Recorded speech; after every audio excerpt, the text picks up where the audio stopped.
papasa na yung ate. Tuturuan ko kayo kung paano gumawa ng account sa Reddit. Check lang natin.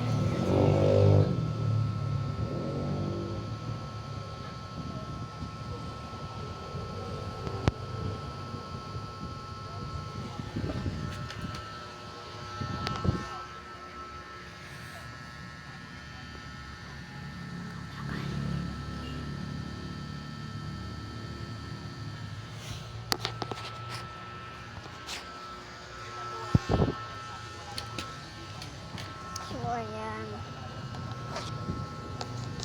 So, yan, ilalagay nila yung birthday. Ako kasi, pinanganak ako ng July 22.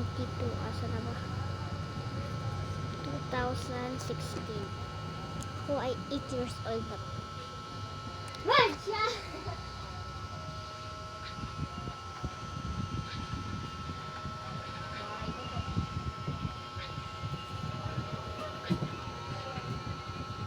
Password ko ay pangalan ko.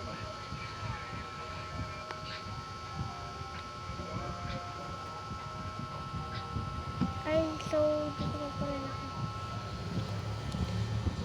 So, babae ako dyan. So,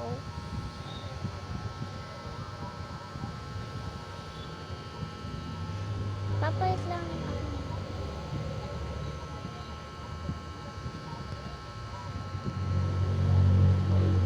So, hanggang dito na lang po. Sana po nagaya nyo.